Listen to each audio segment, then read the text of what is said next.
Hello hello hello everyone, welcome to our channel let's practice together. तो आज का जो क्वेश्चन है वो है find rectangle with corners as one. तो आपको एक बाइनरी मैट्रिक्स दिया हुआ है। बाइनरी मैट्रिक्स का मतलब क्या है? या तो उसमें जीरो रहेगा या तो वन रहेगा। आपको फाइंड करना है कि क्या उसमें से हम लोग कोई भी रेक्टेंगल बना सकते हैं जहाँ पे कॉर्नर क्या होगा, वन को हम लोग एज अ कॉर्नर मानेंगे। रेक्टेंगल या फिर स्क्वायर दोनों चलेगा। तो यहाँ पर हम लोग कैसे फाइंड करेंगे, अप्रोच क्या होना चाहिए हमारा? तो आपको सबसे पहले रेक्टेंगल का पता होना चाहिए कि कभी भी अगर हम लोग दो हॉरिजेंटल लाइन और दो वर्टिकल लाइन को पैरेलली, दो हॉरिजेंटल और दो पैरेलली जो 90 डिग्री से कंस्ट्रक्ट करता है, अगर हम लोग उसको इंटरसेक्ट करवाते हैं तो हमारा क्या बनाता है? हमारा बनाता है एक रेक्टेंगल। ये आपको पता है। तो मैं यहाँ पे डैश डैश कर रहा हूँ। डैश का मतलब यहाँ पर हो जाएगा सपोज वन, क्योंकि हम लोगों को कॉर्नर वन से चूज करना है। तो इस फॉर्मेट, अगर हम लोग को ऐसा कोई भी फॉर्मेट कहीं पे मिल रहा है तो इसका मतलब हम लोग रेक्टेंगल फॉर्म कर सकते हैं। तो हम लोग कैसे फाइंड करेंगे, अप्रोच क्या होना चाहिए? देखिए सिंपल है। अगर हम लोगों के पास मान के चले कि रोज जो है और कॉलम्स, सो सपोज रोज हमारा है y1, कि y1 रोज है, और हमारा जो कॉलम है ना, सपोज हमारा x1 कॉलम है। ये आपको पता है। तो अगर इस रोज और इस कॉलम में हमें वन मिलता है, इस रोज और इस कॉलम में हमें वन मिलता है, तो हम लोग फाइंड करेंगे कि क्या इसी लाइन में हमारे पास दूसरा वन भी है और इसी लाइन के कॉलम में क्या हमारे पास दूसरा वन है। ठीक है, ये हम लोगों को फाइंड करना है। तो हम लोग क्या करेंगे, हम लोग मान के चलेंगे कि हमारे पास कोई दूसरा पॉइंट भी है। तो हम लोग के पास दूसरा पॉइंट क्या होगा? अगर y1 x1 है तो हम लोग को देखना है कि सेम इसी y1 पे क्या हमारे पास कोई दूसरा x2 भी है जिस पे हमारे पास वन है। और अगर जैसे यहाँ पर चले कि ये हमारा y1 x1 है, वन है, तो इसी y1 पे हमारे पास एक दूसरा पॉइंट भी है, सपोज x2, जहाँ पे हमें वन मिला है। करेक्ट। अब इसी x1 पे हमारे पास एक दूसरा y2 भी होना चाहिए जिस पे हमें वन मिले। तो ये जो दूसरा पॉइंट है ना, इसको हम लोग मानते हैं कि इसी x1 पे हमारे पास एक दूसरा y2 होना चाहिए। तो जो फोर्थ पॉइंट होगा, आपको पता है कि क्या होगा? ये इसी y2 को फॉलो कर रहा है और इसी x2 को फॉलो कर रहा है। तो अगर हमारे पास ये चारों कोऑर्डिनेट पे वन मिले, इसका मतलब क्या है? कि हमारे पास एक रेक्टेंगल है। ठीक है, ये आपको पता होगा, ये आपको समझ में आ गया होगा कि हम लोग कैसे ये चार पॉइंट निकाले। यहाँ पे y1 x1 क्या है? कोऑर्डिनेट को डिनोट कर रहा है कि अगर इस कोऑर्डिनेट पे हमारे पास एक वन है तो इसी रो पे हमारे पास एक दूसरा कॉलम होगा जहां पर एक वन होना चाहिए, और उसी कॉलम पे एक दूसरा रो भी होगा जहाँ पे एक वन होना चाहिए। तो अगर हम लोग इस चारों पॉइंट पे वन फाइंड कर लेते हैं तो इसका मतलब क्या है? कि हमें एक रेक्टेंगल मिल गया। तो चलिए एकदम बेसिक मेथड से, ब्रूट फोर्स मेथड से हम लोग करते हैं। हम लोग क्या करेंगे, सबसे पहले फाइंड करेंगे कि हमारे पास रोज और कॉलम कितने हैं। तो हम लोग रोज और कॉलम कैसे निकालते हैं? हम लोग सिंपली रोज इक्वल्स टू लिख देते हैं, रो लिख लेते हैं हमारे पास मैट्रिक्स। तो मैट्रिक्स हम लोग को बार बार लिखना पड़ेगा, so let's call it M, ताकि हम लोगों को ज़्यादा नहीं लिखना पड़े। सो एम डॉट साइज करते हैं यहाँ पे। और अगर हम लोग चेक कर लेंगे यहीं पे कि क्या हमारा जो रो है वो इक्वल्स टू जीरो है। अगर रो ही जीरो है तो हमारे पास तो कोई पॉसिबल ही नहीं है कि रेक्टेंगल बना सको आप। करेक्ट। उसके बाद हम लोग कॉल निकालेंगे। कॉल क्या हो जाएगा? किसी भी रो का साइज निकाल लेते हैं। तो हम लोग m0 का निकाल लिए, कोई फर्क नहीं पड़ता, इससे m0 का हम लोगों ने साइज निकाल लिया। ठीक है।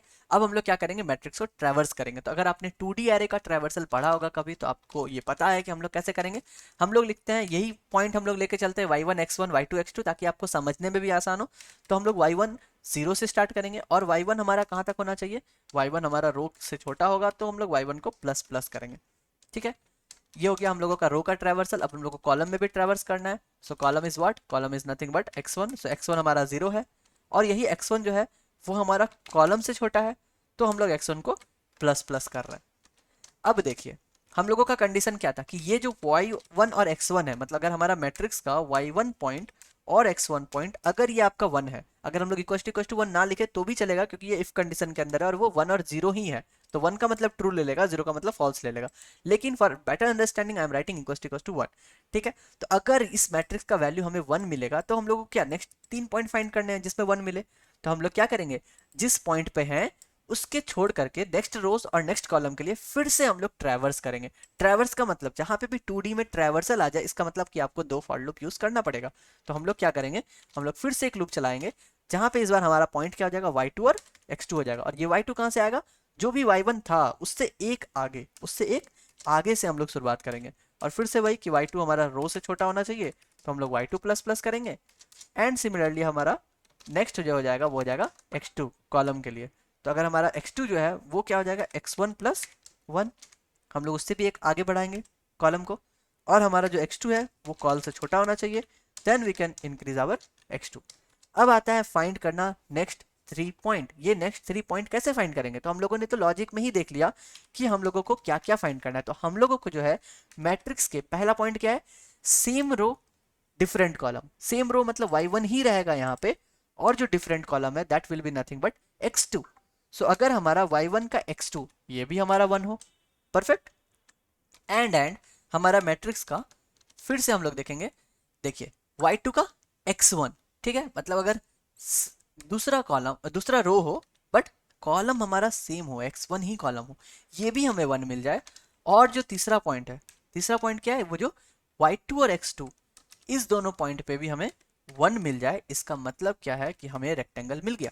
तो हम लोग यहीं पे करेंगे रिटर्न ट्रू। और अगर ये फॉर लूप कंप्लीट कर जाता है और कोई रिटर्न नहीं हुआ, इसका मतलब कि हमारे पास कोई रेक्टेंगल ही नहीं है, ठीक है। हमारे पास वंस और जीरो तो है मगर वो कभी भी रेक्टेंगल फॉर्म नहीं कर सकते। बस इतना सिंपल था हमारा एक ब्रूट फोर्स मेथड।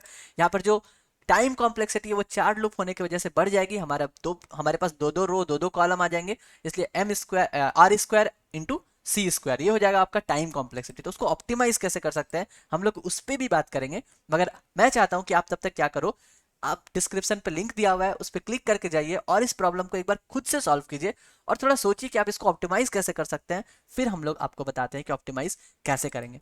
उसके बाद आप लोग इस प्रॉब्लम को, इस वीडियो को फिर से प्ले कीजिए और चलिए हम लोग शुरू करते हैं कि ऑप्टिमाइज कैसे करें, ठीक है। तो हम लोगों ने क्या देखा कि हम लोगों को अगर 4 पॉइंट फाइंड करना है ना 1 का, तो हम लोगों को 4 बार लूप चलाना पड़ता है। मैं बोलूँ कि नहीं, अगर हम लोग ऐसा ना करें तो ये जो इफ कंडीशन में हम लोगों ने 2 लूप लगाया था ना, इसको हम लोग हटा देते हैं। मतलब ये जो अंदर में इफ कंडीशन है इसको हम लोग यहाँ से हटा देते हैं, करेक्ट। तो अभी हमारे पास परफेक्टली यहाँ पर एक ट्रैवर्सल है, हमने रो लिया, कॉलम लिया, और ट्रैवर्स तो आपको एक बार करना ही पड़ेगा। अब मैं क्या बोल रहा हूँ, मैं कह रहा हूँ कि अगर हम लोग को एक रो में, क्योंकि ये row wise line wise traverse करेगा ना टॉप टू बॉटम, तो अगर हम लोगों को किसी भी लाइन पे 1 का पेयर मिले तो हम लोग उसी को स्टोर कर लेते हैं। मतलब हम लोग ये 4 पॉइंट नहीं फाइंड करके हम लोग क्या बोलते हैं कि देखिए जीरोथ के लिए, जीरोथ रो में हमारे पास क्या है, मैं यहाँ पे लिखता हूँ कि जीरोथ रो में हमारे पास क्या है, हमारे पास है पेयर। कहाँ पे पेयर है, पहला पेयर है यहाँ पे, ठीक है। पहला पेयर कहाँ पे है, जीरो के लिए हमारे पास है 0 1 2 3, 0 1 2 3, तो हमारे पास एक 3 पे पेयर है, ये पता चल गया। दूसरा कहाँ पे है, जैसे हम लोग ये नीचे आएंगे तो हम लोग देखेंगे 0 1, ये 1 के लिए, 1 के लिए कहाँ पे पेयर है, 1 के लिए आपका पेयर है यहाँ पे 0 1 2, करेक्ट, 2 एंड 4 पे है। तो हम लोग बोलेंगे कि 2 रो के लिए हमारे पास 2 पेयर है, मतलब 2 के लिए हमारे पास पेयर है, कहाँ पे पेयर है, 4 पे, 0 1 2 3 4, तो हम लोग यहाँ पे दे देंगे 2 के लिए है 4 पे पेयर, करेक्ट। सिमिलरली अगर हम लोग यहाँ पे देखेंगे तो देखेंगे कि हम लोगों को देखना है कि कॉलम वाइज हम लोगों को स्टोर करना है, ना कि रो वाइज। हम लोग देखेंगे किस किस कॉलम पे पेयर है, तो हम लोग देखेंगे कि यहाँ फिर से 0 है, और 0 के लिए इस बार पेयर कहाँ पे है, 0 1 2 पे है, तो 0 के लिए तो हम लोगों ने 3 देखा था, तो हम लोग 2 को भी यहाँ पे इंसर्ट करेंगे। और देखेंगे 0 के लिए कहाँ पे, 4 पे भी है, तो हम लोग 4 को भी इस पे इंसर्ट कर देंगे कि हाँ 0 के लिए पेयर बन रहा है, जो 1 का पेयर वो 0 2 के लिए बन रहा है, 0 3 के लिए बन रहा है, एज वेल एज हम लोगों के पास 0 3 के लिए भी है और 0 4 के लिए भी है, करेक्ट। जब हम लोग सेकेंड 1 पे आएंगे तो देखेंगे कि 2 के लिए 4 पे एग्जिस्ट कर रहा है पेयर, और हमारे पास जो ये सेट है ना, ये जो मैपिंग किया है हम लोगों ने हैश मैप, वहां पे ऑलरेडी एक पेयर बना हुआ है 2 के लिए 4 पे। तो अगर हम लोगों को ये पेयर ऑलरेडी मिल रहा है हमारे टेबल पे, हैश मैप पे, तो हम लोग बोलेंगे कि हाँ ट्रू, हम लोग एक रेक्टेंगल बना सकते हैं। क्यों बना सकते हैं, क्योंकि हम लोगों के पास सेम पेयर जो है हर कॉलम में, हर रो में सेम पेयर अवेलेबल है। तो अगर कहीं भी 2 पेयर अगर अवेलेबल है सेम कॉलम पे, तो इसका मतलब क्या है कि आप रेक्टेंगल बना सकते हो, करेक्ट। चलिए हम लोग इसको कोड करते हैं, तो आई होप कि उसके बाद आपको अच्छे से समझ में आएगा, नहीं तो हम लोग फिर से ड्राई रन करेंगे। तो इस केस में हम लोगों को क्या चाहिए, हम लोगों को चाहिए एक अनऑर्डर्ड मैप, हम लोगों को चाहिए एक अनऑर्डर्ड मैप, ठीक है।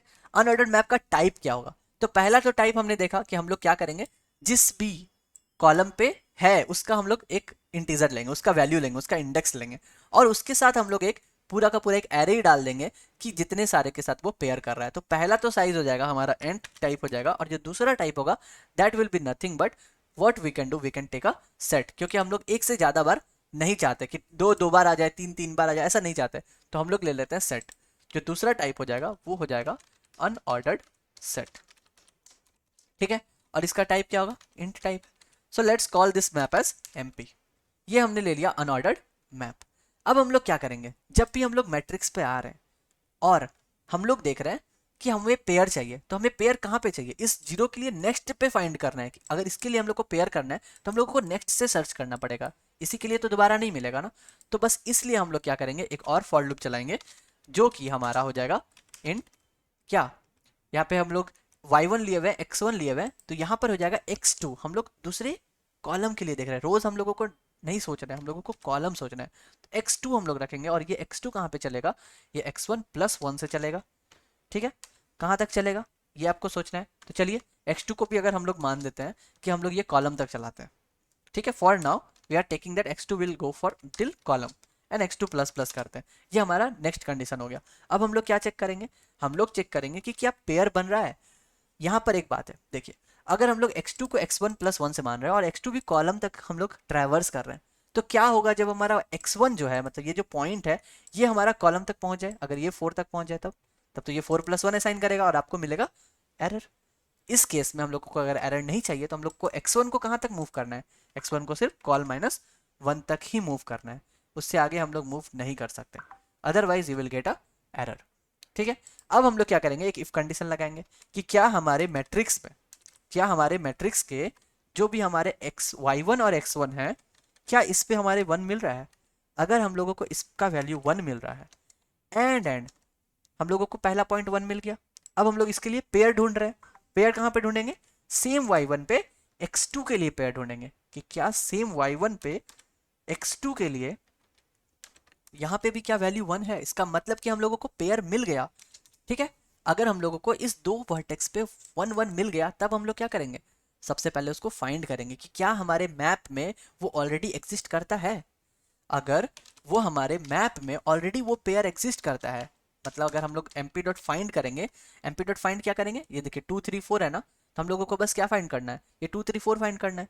तो हम लोग बोलेंगे कि क्या ये जो x2 है, ये जो हमारा x1 है, पहले हम लोग x1 के लिए चेक करेंगे कि क्या mp डॉट फाइंड x1 जो है, क्या ये हमारे मैप में अवेलेबल है। मतलब अगर ये अवेलेबल है, नॉट इक्वल टू फाइंड, तब हम लोग क्या देखेंगे, नॉट इक्वल टू फाइंड का मतलब क्या है, हमारे पास ये पॉइंट अवेलेबल है, जीरो हमारे पास अवेलेबल है।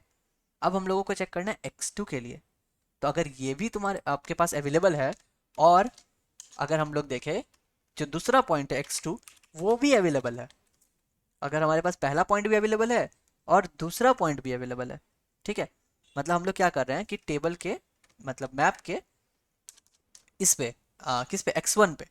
अब हम लोगों को x1 पे फाइंड करना है कि क्या हमारे x1 पे हमारे पास x2 अवेलेबल है। अगर ये भी नॉट इक्वल्स टू आ जाए mp डॉट एंड, इसका मतलब ये भी अवेलेबल है। अगर ये दोनों अवेलेबल है आपके पास तो इसका मतलब क्या है कि आपको एरे मतलब रेक्टेंगल मिल गया, तो हम लोग रिटर्न कर देंगे ट्रू को। अदरवाइज अगर ये नहीं मिला तो हम लोग क्या करेंगे, सिंपली इंसर्ट कर देंगे अपने टेबल पे। तो हम लोग अपने मैप में इंसर्ट कर देते हैं, मैप के x1 पे हम लोग इंसर्ट कर देते हैं x2 को, इंसर्ट x2। तो ये हम लोग कर दिए। अब हम लोग ड्राई रन करेंगे और हम लोग समझ जाएंगे कि ये कैसे काम कर रहा है। तो देखिए सबसे पहले हम लोग आए यहाँ पे 1 1 पे, जैसे हम लोगों को ये 1 मिला तो ये इस कंडीशन में सेटिस्फाई कर गया कि y1 x1 आपका 1 है, करेक्ट। अब हम लोग ढूंढ रहे हैं x2, x2 ढूंढेंगे, x2 कहाँ है, यहाँ 0 है, आगे बढ़ जाएगा फॉर लूप में, यहाँ पे भी 0 है, आगे बढ़ जाएगा, यहाँ पे भी 1 मिल गया। जैसे ही इस केस में हमें 1 मिलेगा ना, हम लोग क्या करेंगे, इस इफ कंडीशन में आएंगे कि आपको y1 x1 भी 1 मिल गया, y1 x2 भी 1 मिल गया। अगर ये दोनों 1 मिल गया तब हम लोग अपने मैप में, हमारे अनऑर्डर्ड मैप में चेक करेंगे कि क्या ये x1 अवेलेबल है।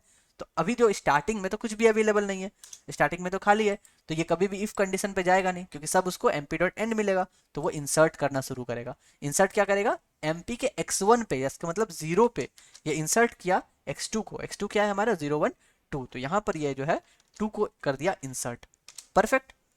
जब दूसरी केसेस में आएंगे, दूसरा केसेस क्या है, यहाँ पे 1 है और इसके बाद कभी भी इसको पेयर नहीं मिलेगा तो ये कभी इंसर्ट नहीं करेगा। जब ये दूसरा y1 जो है आपका सेकंड में आ जाएगा, यहाँ पे उसको मिल जाएगा, यहाँ पे क्या मिलेगा, इस जगह पे आपका x1 क्या है 0 1 2, तो इस 2 के केस में उसको मिल गया एक 1, कहाँ पे मिलेगा 4 पे मिलेगा, तो इसको एक पेयर तो यहाँ पे मिल गया, परफेक्ट।